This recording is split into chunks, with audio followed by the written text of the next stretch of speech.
So,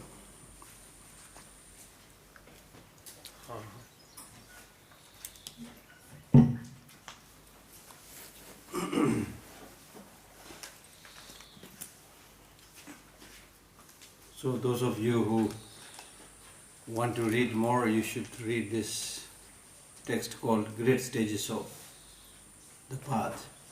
There are three volumes in English. Okay, so the second volume has all the details. And the outline is as you have got, one page outline. So that's the outline. So in this book, the fifth Dalai Lama says, when he starts this teaching on the law of karma, he says, meditation on action and their fruits, which is the root of all the happiness and goodness. See, look at these points carefully. He says that meditation on action and their fruits, which is the cause for everything that is good,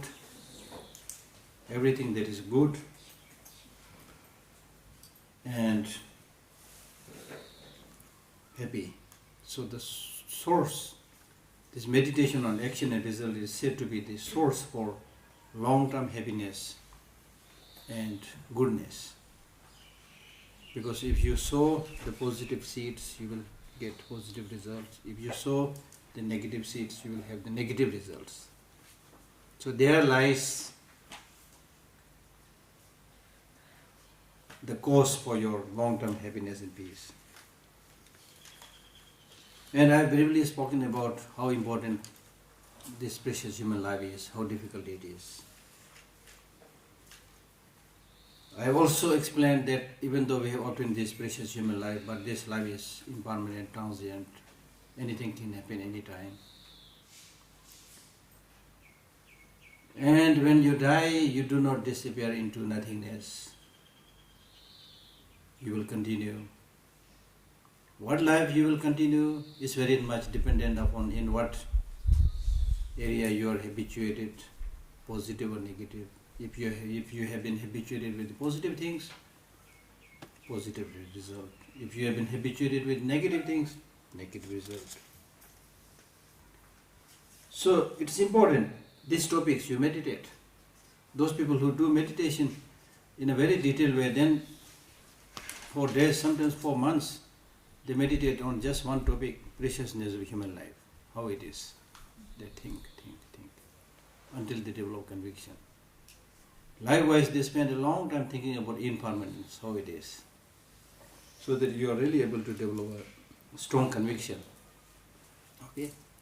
You need to develop conviction.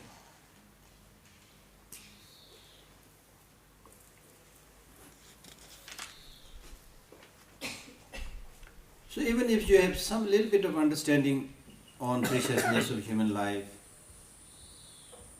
on impermanence, on suffering, but if you do not know the essence of doing Dharma practice, the essential points of doing Dharma practice,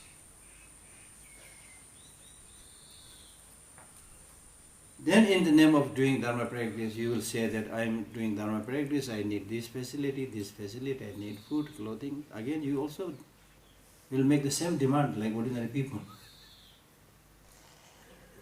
Then again there may be no contentment. And when you are in pursuit of all these facilities without contentment, then you end up committing all the mistakes. Much of the mistakes, wrongdoings that we commit is because of desire. When you have this desire and attachment, then you need to run after so many things. And while running and trying to get those things, you will encounter obstructions. You will encounter hindrances. And then you have to wrestle with those hindrances, obstructions, fighting with those people who are obstructing your success and so forth. So in this way you end up accumulating a lot of negative karma or wrongdoings. So So in this way your practice will not be very pure. And even in the case of those people who are able to make a little bit sacrifice of their name, fame, food, clothing and so forth,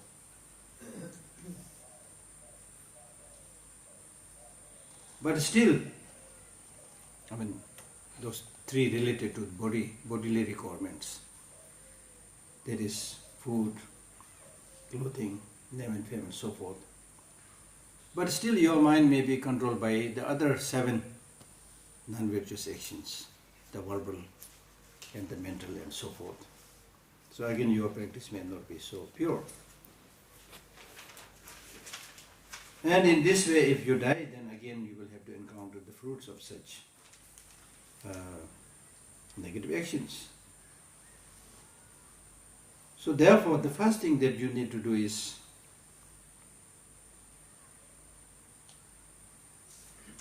to clearly understand your present situation, who are you, what you are doing. You're doing the right thing or the wrong thing? Is there any area that you need to correct and change and become better? So self-checking is the most important thing.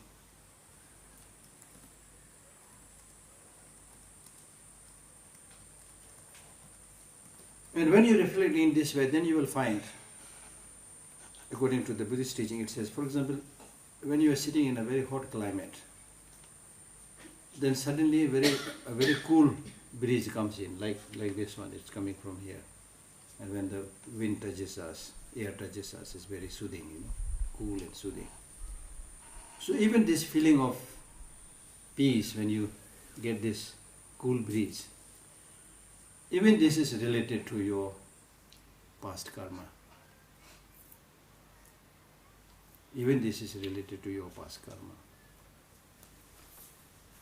And then sometimes when you're walking, your feet is pricked by a thorn and you get some pain, problem. That also is related to having done something wrong in the past life. So therefore in this life, if we look carefully, that the fact that you have obtained this precious human life clearly shows then in the past life you really did really wonderful thing. You did really something good. It's very difficult to obtain this precious human life. So having obtained this precious human life indicates that you really did something big, something good in the past lives. So rejoice. So therefore the Buddhist teaching says, if you want to know what was your past life, you should check the present life. When you check the present life, oh, you are not a dog, a human being. So that clearly shows that in the past life you did something great. Now if you want to know what will be your future life, then it says check the state of your mind now. When you check the state of your mind right now, if the thing that is coming in your mind is all the bad things, then it's quite sure or indicative of negative rebirth, not so good rebirth. If your mind is filled up with good things, positive qualities, then it's again sure that you will have a positive rebirth. So in this way you can judge. In this way you can judge. And then depending upon whatever emotions you are finding, if it is a positive one, nurture it, cultivate it, cherish it. Then if it is a negative one, try to abolish it and get rid of it. And then likewise, you can see that even if you are born as a human being, still you will have certain features which are not so good. Like for example, even if you are born as a human being, you are always not well and sick. You are not getting enough food. Many people suffer like that. So this we call, as you can read in the outline, this is we say that the projecting karma was good. The one that projected your life was good. The projecting karma was good. but the completing karma was not good, bad. Can you please Completing, projecting karma. Okay. Projecting karma means the karma which is responsible to project you into this life, to throw you into this life. Okay. When that was good, therefore you are born as a human being. But the completing karma was not good. So therefore, even though you are born as a human being, but you lack so many things. You are poor, you very often you get sick and things like that. Okay? So similarly, in the case of the dogs, you can see that in the case of the dog, for example, which is there in your home, most of the homes have dogs, So their projecting karma was bad, negative karma, therefore they are born as a dog. But the completing karma was good, therefore you are able to enjoy in a nice house, The owner feeds you, looks after you. So therefore the completing karma was good. So there is two ways of knowing the karma, projecting karma and completing karma.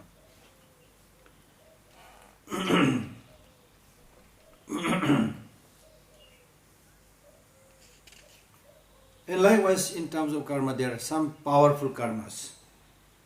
One powerful karma could project many lives. And one weak karmas,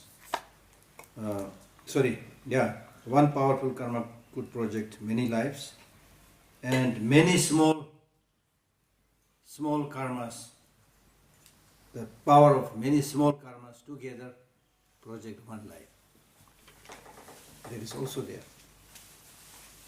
Just like, for example, if many people who are poor, they cannot sponsor a big teaching or make big offering, but they can together, provide the needed facility to sponsor a big teaching or things like that. But if it is rich, one person can sponsor the whole thing. So something like that.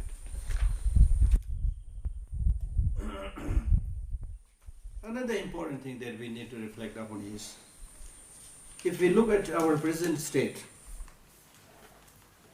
provided if there is a choice, provided if we can choose, then you will choose not the peace and happiness of this present life. Certainly if you are able to choose, if somebody says, do you want to enjoy the peace and happiness of human life, or the peace and happiness of the God, or celestial being, something, higher, then you would immediately say, I will choose the happiness and peace of the celestial beings. Celestial beings. God or celestial being, whatever you call it, the higher happiness and peace. So that kind of wish to have higher happiness is there with all of us, as I said earlier also. Then in terms of suffering, you are unable to tolerate even a small suffering. Even a bite of a mosquito. You feel uncomfortable, you are not happy with that. So with this, what you need to know is, since I have this wish to get the highest happiness, not being able to tolerate a small minor suffering, in case, because of my wrongdoing in this life and many lives, in case if I am born as a being in the hell, will I be able to tolerate that suffering? Right now you are not able to tolerate even minor problems, minor difficulties. We are becoming more and more impatient, you see. So if this is the state right now, if I born in a very negative state, not only future life, in this life also, because of your wrongdoing, you could land up into big problem, you see. So something like that. Sometimes you talk just about the future and the hell and so forth. People think, what is this? People may not understand it. So, but we'll understand if I say that right now you are not able to tolerate even a small problem. But if you continue to live in this bad way of life, then very soon you might get into big problem. So is it reasonable to think like that? Yeah, it is reasonable. One has to be careful. I have to be careful, because if I do these things, For example, if I engage into drug dealing or whatever, something bad, you can get into big problem, you see. So then will you be able to tolerate it? Will you enjoy it? No. So like that. So what the text is saying is, given your present experience and situation, you should think that in the future, if you want happiness, long-lasting happiness and peace, which you want, how to cultivate it? Because this is what you want. Since you do not want to encounter any, even small, minor problem right now, so you would make sure that you will not land into big problems in the future. This future of this life itself and the future lives. Yes? I don't understand. It's a paradox, no? Because we are living here and now. So why not referring here and now? Yeah, referring. That's why I'm saying, take this life example. Mm-hmm. Take this life example. For example, this is not paradox. For example, have you gone to a university? To what? Have you studied in a university? Yes. Why did you study in a university? Why? Yeah, why did you study? To have a profession? Why you want a profession? So if you keep on asking this question and answering like this, then you, at the end of the day, you will say, so that in the future I will get a good job. See? Nobody will say, why I talk about the future profession, future job. I just think about this today. Nobody will say, I will care only today. Why should I care about tomorrow? Nobody will say. Okay? How you should prepare for tomorrow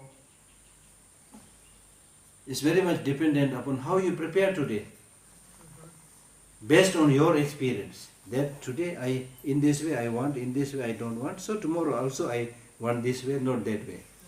So that's what I'm saying. The future, the rest of your life or the future lives. Taking this life's experiences as an example, you prepare for the future.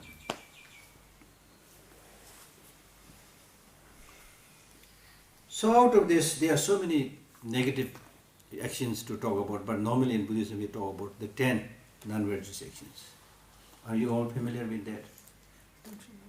10 non-virtuous actions. That means any action you do, positive, negative, it can be done only through 3 ways, 3 doors. Either speech or body or mind. There's no other outlet. We call it doors, 3 gateways. Just like this way. Either we go this way or that way. There's no other door, So like that. 3 doors.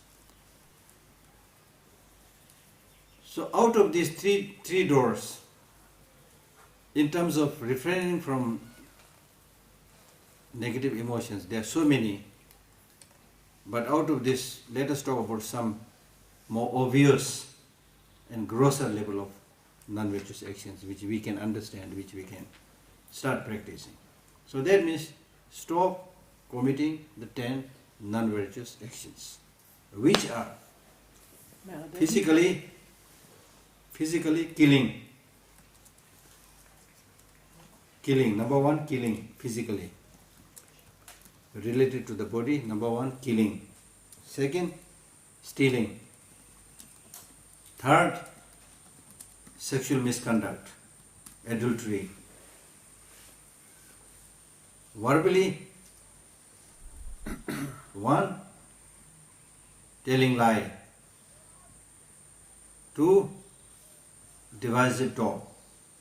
Divisive talk means you go between different people. Oh, he's saying bad things to you. Oh, she's saying bad things to you. Gossiping? Not gossip. דיבור מפלג, דיבור שמסכסך. Yeah. Divisive talk. Yeah. Third, harsh speech. Fourth, gossip.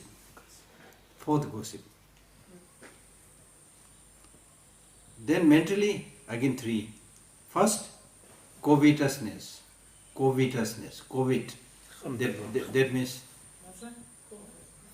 Hamdanut. Handinut. He said something like this. Wishing that I get his or her property, things like that, Then, second, harmful intention. Harmful intention. Harmful intention. Third, wrong view. Wrong view. Wrong view. So out of this, the first, killing, you easily understand. Killing any kind of sentient beings. And also abortion. One has to be very careful about that also. Abortion also. If it's already formed as a human being, then you kill it, destroy it, it's also killing. Now killing, just as you do not like other people kill you, life is precious for everybody. So therefore killing is one of the most bad karma, negative karma, and that you can easily understand. Now with killing also there, as I briefly mentioned earlier, there are different ways of doing all these things. If you want to kill somebody, then first you develop very strong wish that I will kill that person. Motivation, strong motivation. Then you prepare, whether you bring a gun or a poison, whatever, You prepare. Then you actually engage in the killing. Either you will kill yourself or you will send somebody to kill. Not much difference. Then finally when you have killed that person, then you rejoice. Done a good job. Wonderful. So I have eliminated him, So that, if you do the preparation, the actual, the conclusion, everything is strong, then it's a very strong negative karma. But if you do not have the motivation to kill, but suddenly you fight with somebody, get angry, use knife, it also happens. There was no planning, you see. So then all the factors are not there, it may be a little bit lighter. Or sometimes you kill, you have no motivation to kill, but because on the spot you got angry, killed somebody, then after you realize, big mistake, and then you regret, try to purify it, it will be lighter. So depends, sometimes motivation is there, actually is not there, sometimes actually is there, motivation is not there, sometimes the actual motivation is there, actual killing is there, then the conclusion, rejoicing is not there. So depending upon whether all the factors are complete or not, the karma will be different in terms of their heaviness and lightness.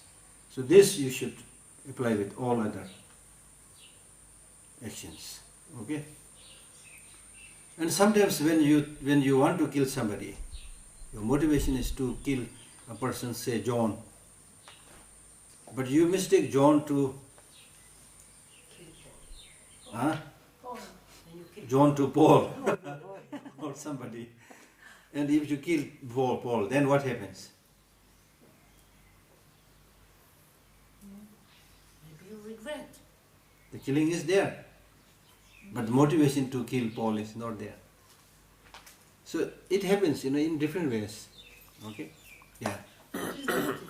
If the motivation is considered to be, what if the motivation is considered to be a right motivation, like a serial killer that is sentenced to death? Huh? Like a serial killer Yeah. that is now sentenced to death. Yeah. And there is someone that is executing it and killing it. Oh, that kind of killing. That kind of killing. Yeah. When the motivation is... So there's as I said, that the motivation is that he did not have this feeling of anger or hatred probably, but for a good cause he may be killing. So it depends what kind of motivation he has. But then one motivation definitely is that he wants to kill that serial killer so that other people do not suffer. So theoretically, said to be a good job. At the time of the Buddha, at the time of the Buddha, the Buddha was traveling with, I think, 500 or something merchants in a ship to go to the sea and collect precious jewels and gems. Then on the way he realized that there was one person there among these merchants who was plotting to kill all the other merchants so that he is able to get all the jewels and gems that they have brought with them. So Buddha knew about this. Then he decided to kill this one person who was plotting to kill the 500 people. So in fact he killed that person. And by killing that person he was able to save the life of 500 people. So therefore you have killed somebody, so it has its own negative result. But comparing to the good deed that he has done, that killing was much, much lighter. So that kind of stories are there. So what about war? Huh? What about killing during war? So that depends on the motivation, as I said. Like for example, if you are really, your motivation is really good to eliminate somebody who is really killing so many people in a war or whatever, if you try to eliminate that person, then similar like this story. But if your killing is simply out of arrogance, out of anger, out of hatred, then that killing is again bad, of course. Yeah. So we cannot say in general, depends upon who is doing what and what motivation, so many things. Yeah. My question is, if I was meant to kill John, I don't have a good motivation, but I just don't like him, and I killed Paul by accident. It still doesn't matter in terms of karma, right? Because I had a bad motivation, and I had the action of killing. Exactly. So it doesn't matter if I kill John or Paul, right? It matters because you will not rejoice. Oh, the rejoice. Yeah. Okay, right. It matters. Right. Because you say, oh, I made a big mistake. I did not kill John, I killed Paul. Right. Thank you. Yeah. Now you all have started attacking me. Attack! Yeah, please come. There's some element which I miss here, I'm not sure what it is. Let's say that a terrorist absolutely believes that he's doing a good thing for his people by bombing the Twin Tower. Yeah. And he's a very generous person. He's willing to invest money and even his life. And he believes that this is the only way to do good for his people. His motivation is he feels that he's wrong. So as a pilot in a war, he might be wrong, but he believes that he's doing it for the good of his country. Even if he doesn't enjoy killing people, he believes that he's doing the right thing, very generous thing. What is the element which makes it a wrongdoing, creating a very negative karma? Now that's not only peculiar with this killer or who destroyed the Twin Tower. All of us think we are doing good things. That's the problem, you see. We may be in the wrong, we may be doing the wrong thing, but we are so habituated with those things. We always think, I'm right, you see. Look at the situation in a family. First, the wife or husband, they will say, oh, we love each other so much, I can die for him or for her. You say all these things, oh, I can die for my children, whatever, you say all those things. But if there is a disagreement and fight among the family members, everyone will say, you are wrong, I am right. At the end of the day. Of course, occasionally you might agree, okay, I'm sorry, I'm wrong.